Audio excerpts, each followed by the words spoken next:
do you want to say something for people who don't know you and your work about what kind of movement that is? Like the way we're sitting right now, like is movement, the way we're going to get up maybe for a walk or to cook our dinners, that's how our body move and was accepted, what we recognize as a human moving or doing certain things. So it's acknowledging that our bodies are always moving, whether we feel very limited and that our body can hardly do anything. We are still in movement. It's part of who we are. Even if we feel our movement are ugly or inappropriate, that is movement. And in a way, for me, that is not right or wrong or bad. And good quality is more a condition we work with. And there's so much you can do within that. So that means that somebody reading your book doesn't need to have had any sort of training in anything? No. But I mean, you're kind of talking about daily life movement there, but when I watch you move, and even for the photographs in your book, which are wonderful, they're wonderful, they're not what I would call daily life movement. You might be moving in a way that reminds me of a stick insect or a puppet on strings or something like that. So it's an elaboration of in some sense. It's not just daily life. Is that right? No, I guess I'm saying that we all have daily life movement in us. So from that stage, we equal in how we can access the practices that I'm offering. But the practices I'm offering is to sort of explore beyond the daily life.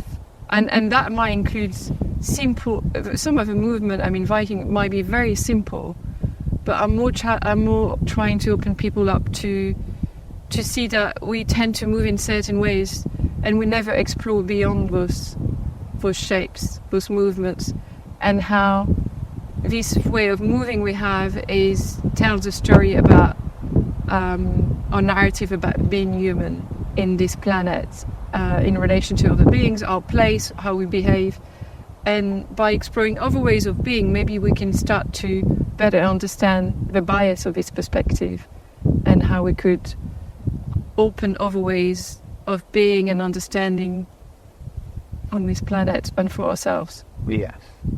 So you're talking about often unconscious ways that we see things and approach the world and approach one another, but also, so that sounds quite mind-based, but also physical habits and gestures and whatever that again we're not aware of, but are just part of how we move around in the world every day, which tell a story of something beyond that, assumptions and prejudices and so on. Is that right? Yeah, I guess we are all social and cultural beings, so this, what we've accumulated in terms of vocabulary to exist in the world would have different shape, and some might be overlapping with other people and others would be quite different. That's a movement vocabulary. Yeah, movement vocabulary.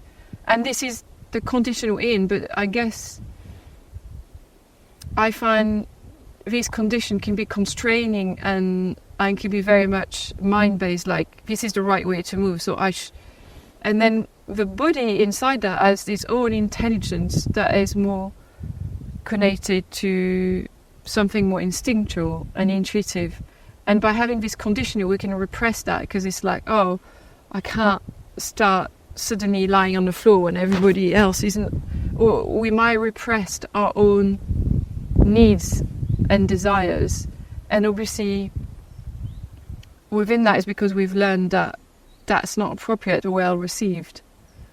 And I'm interested in the book and how we can be more in touch with those needs and desire, but still have consciousness of doing it. Because I think it's all or nothing. It's either we'll repress or we just totally let go.